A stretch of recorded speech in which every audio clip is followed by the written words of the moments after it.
just like a sleeping cancer. Now I don't believe men are born to be killers. I don't believe the world can't be saved. How did you get here and when did it start? An innocent child with a thorn in his heart. What kind of world do we live in, where love is divided by hate, losing control of our feeling? We all must be dreaming this life away in a world so cold. Are you saying we pray it isn't? It's hard to think clearly about anything that's going on right now. The chaos, the destruction, the relentless lying from above. It's all too much. Americans are bewildered and they are afraid, but most of all, they are filled with rage, angrier than they have ever been. The worst people in our society have taken control. They did nothing to build this country. Now they are tearing it down. They are rushing us toward mass suicide. So how do we respond? We must protect ourselves and our families. Once again, we have no choice but to do that. But we cannot allow ourselves to become like they are. We are not animals. We are Americans. In the face of such indecency, we must resolve to be decent. We believe this country has a future. We intend for our children to live and thrive here. That is what we are defending. All our leaders do is set us against each other.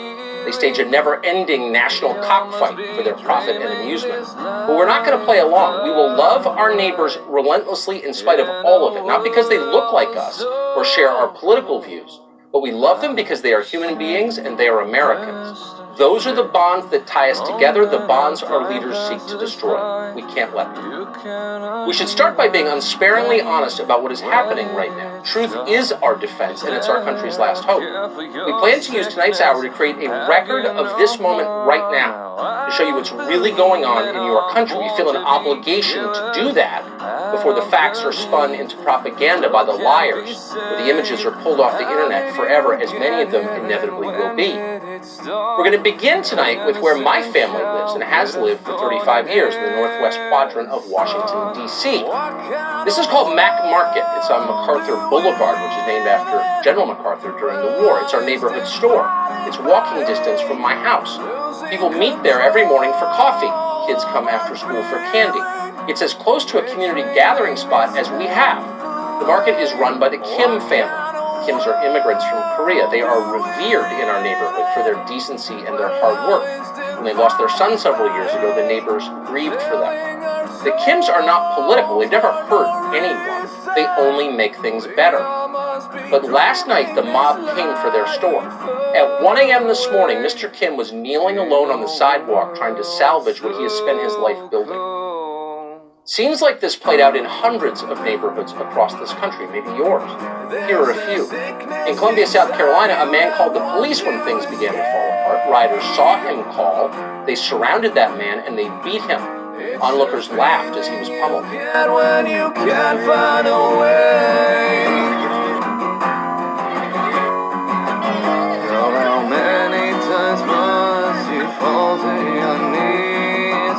Never, never, never, never. In Rochester, New York, a group of 8 men smashed the windows of a jewelry store. A couple who lived above the shop emerged to confront them.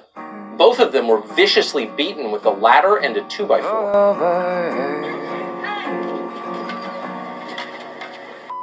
I don't believe men are born to be killers.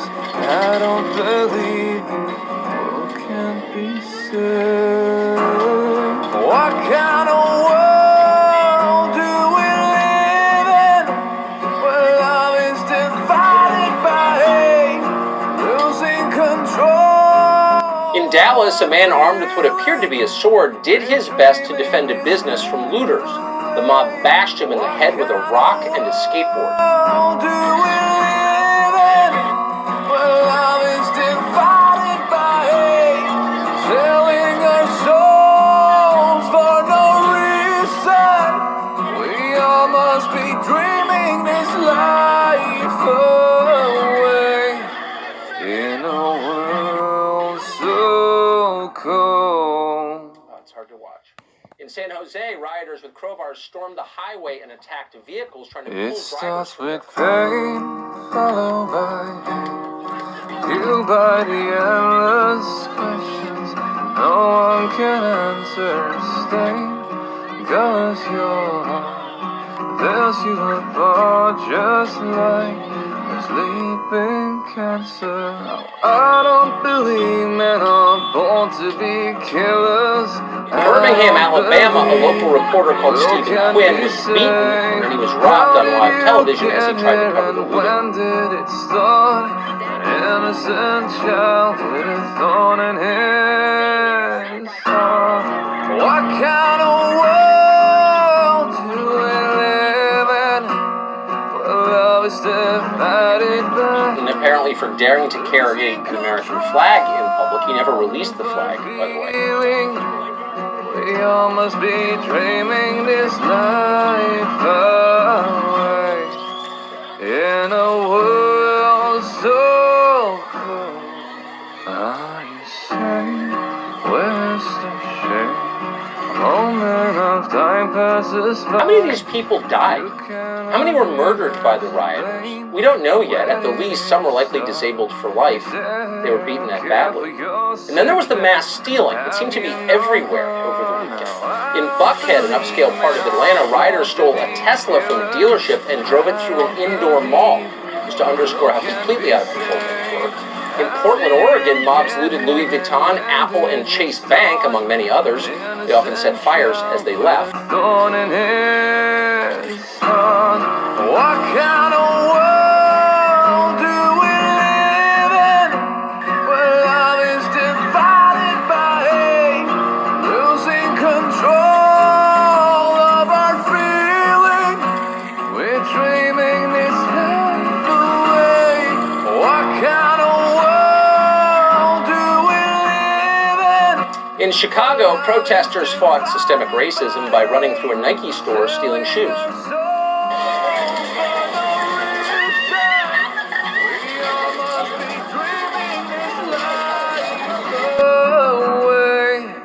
In a world so cold,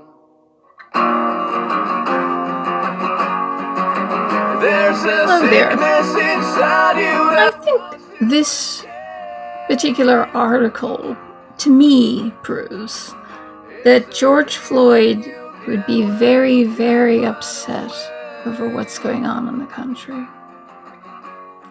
The beatings, the lootings, the violence, terrorizing people.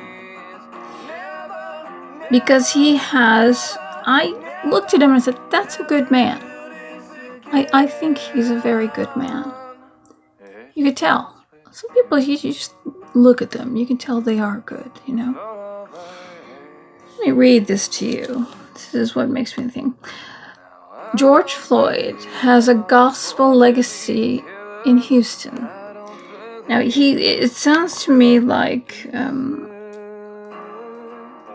there are some that say they follow Christ, but do not follow Christ. I think this man, like Sam Cooke, followed Christ. The rest of the country knows George Floyd, several minutes of cell phone footage captured during his final hours. But in Houston's 3rd Ward, they know Floyd for how he lived for decades, a mentor to a generation of young men, and a person of peace, ushering ministries into the area. Before moving to Minneapolis for a job opportunity through a Christian work program, the 46-year-old spent almost his entire life in the historically black 3rd Ward, where he was called Big Floyd and regarded as an OG, de facto community leader and elder statesman, his ministry partners say. Floyd spoke of breaking the cycle of violence he saw among young people and used his influence to bring outside ministries to the area to do discipleship and outreach, particularly in the Cooney Homes housing project, locally known as the Bricks. George Floyd was a person of peace sent from the Lord that helped the gospel go forward in a place that I never lived in, said Patrick P.T. Nigualo, pastor of Resurrection Houston, which held services at Cooney. The platform for us to reach that neighborhood and hundreds of people we reached through that time and up to now was built on the backs of people like Floyd, he told Christian Today. Nigualo and fellow leaders met Floyd in 2010. He was a towering 6'6" guest who showed up after a benefit concert they put on for the 3rd Ward. From the start, Big Floyd made his priorities clear. He said, "I love what you're doing. The neighborhood needs it. The community needs it. And if y'all about God's business, then that's my business." Remembering Corey Patrick Davis, a Christian hip-hop artist who attended Resurrection Houston, he said, "Whatever y'all need, wherever y'all need to go, tell 'em Floyd said y'all good. I got y'all." The church expanded its involvement in the area, holding Bible studies and helping out with groceries and rides to the doctor appointments. And Floyd didn't just provide access and protection. He lent a helping hand as the church put on services, 3-on-3 basketball tournaments, barbecues, and community baptisms. He helped push the baptism tub over, understanding that people were going to make a decision of faith and get baptized right there in the middle of the projects. He thought that was amazing, said Ronnie Lillard, who performs under the name Reconcile. The things that he would say to young men always reference that God trumps street culture. I think he wanted to see young men put guns down and have Jesus instead of on the streets. More than 50 people have been killed over the past several years in what authorities describe as gang war, spreading from the 3rd Ward to Southeast Houston. So gang wars like we hear all about in Chicago happen all the time. And Baltimore now. It can be hard for outsiders to gain trust or even ensure safety coming in on their own. The stamp of approval granted from a figure like Floyd is crucial for urban discipleship, which requires access, direction, and context to be effective. His face was a heart for the 3rd Ward that was radically changed by the gospel, and his mission was empowering other believers to be able to come in and push that gospel forth, said Nigellon Dunn, who was baptized at Cooney. There are things that Floyd did for us that we'd never know until the other side of eternity. There were times we'd have a church at the Bricks until 3 p.m. and by 4:30, they're firing shots right at the basketball courts. Dunn shared some pictures of Floyd at his baptism and basketball games. Floyd's handle included the name Big Floyd for God, tributes and prayers of lament from fellow Christians rolled in over social media as the news of Floyd's death spread this week. On Twitter, Davis described Floyd as the definition of "be the change you want to see," and shared a video tribute that has been viewed 1.1 million times. Popular Christian hip-hop artist Propaganda reposted the reflections from fellow artists who knew Floyd, saying, "He was a friend of my friends." Corey Paul tweeted, "I knew George Floyd personally, so the media can't tell me nothing. When we did community outreach in the hood, he was a person of peace. He wanted to see us come together as people. They murdered him in the street. You see why? Black Lives Matter has to be stated. This hurt." Floyd moved to Minnesota around 2018. His family told the Houston Chronicle he was there for a discipleship program, including a job placement. According to Pastor Nigualo, "A Brooks boy doesn't just leave the Third Ward and go to Minnesota," he said. Floyd told Dunn he had plans to return this summer. Though he never made it home, he'll be immortalized in the Third Ward community forever, Lillard said. His mural will be on the walls. Every youth and young man growing up will know George Floyd. The people who knew him personally will remember him as a positive light. Guys from the streets look to him like, man, if he can change his life, I can change mine. Ministry leaders have heard from the community members in the Third Ward who called Floyd their brother, uncle, or even their dad because they lacked older male figures to serve as a positive influence. Mourners gathered Tuesday night for a prayer vigil in Emancipation Park, a historic Third Ward site that was once the only park open to African Americans in Houston during Jim Crow segregation.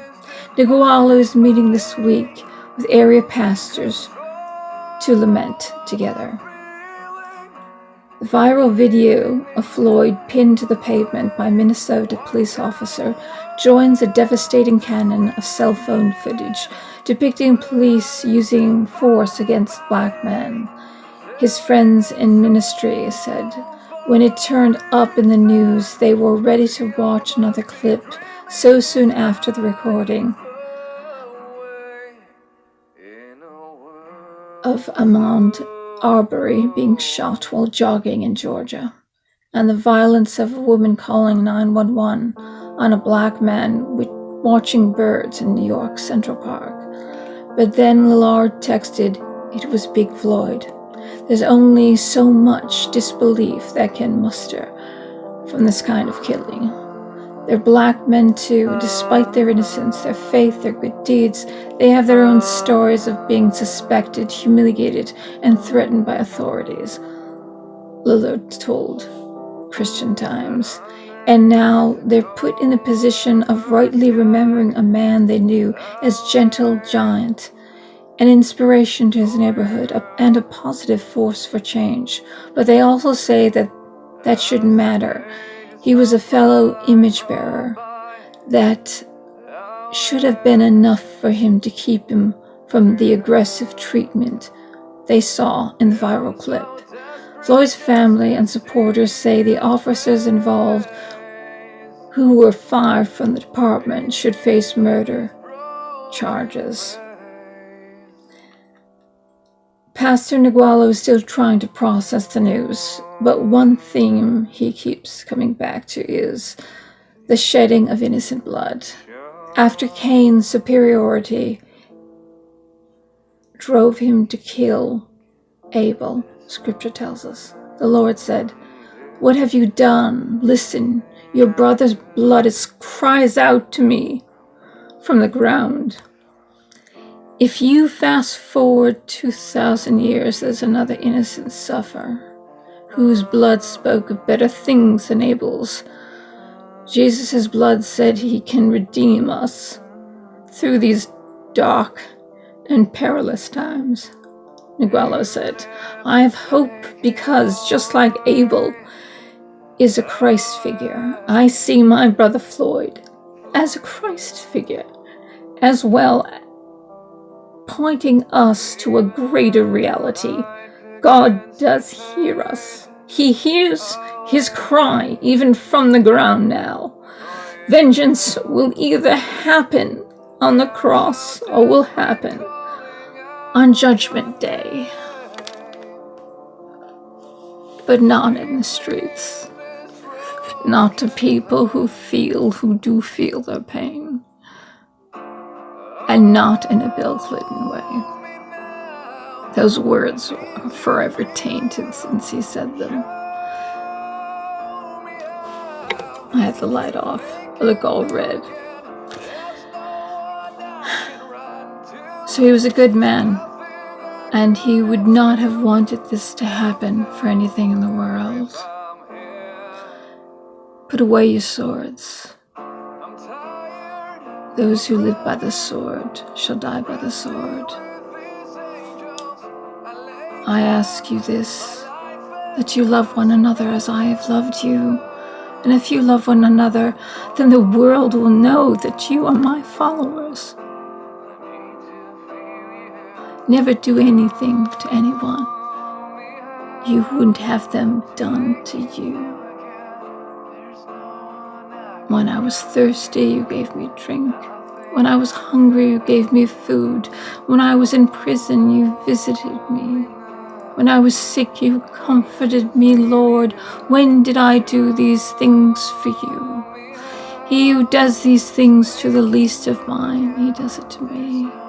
And I always say, that also means when you do ill to someone, you're doing it to God, even to the least.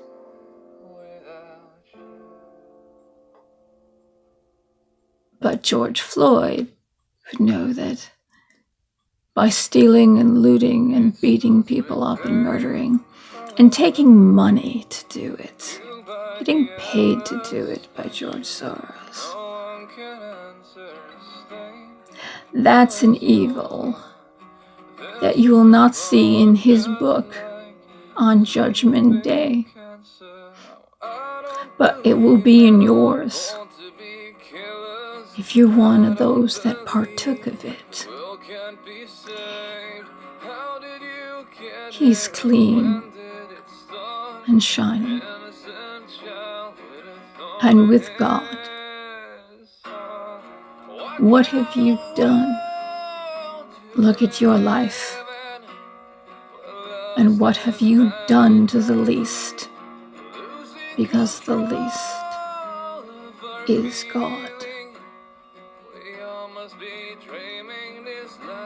I know you're resting in peace, George. I know you're with God.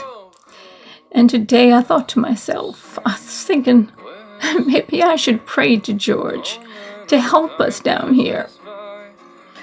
And oh, you can't just pray to someone? Well, they say anyone that enters heaven is a saint and is a friend of God. That's what a saint is. It's a friend of God.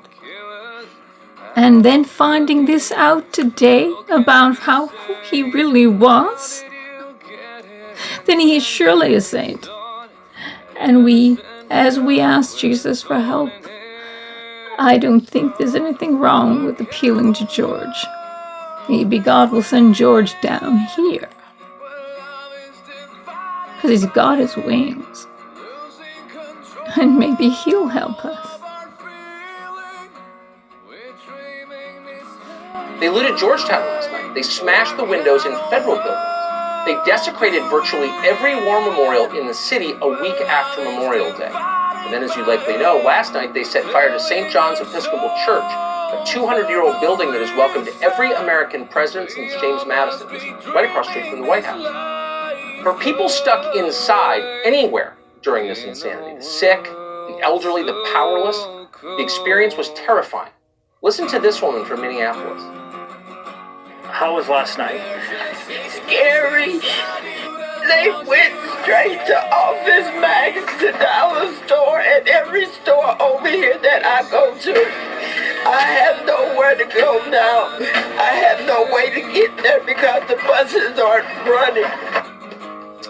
So that's what's happening in America right now. We didn't play all of the tape we have. Never, never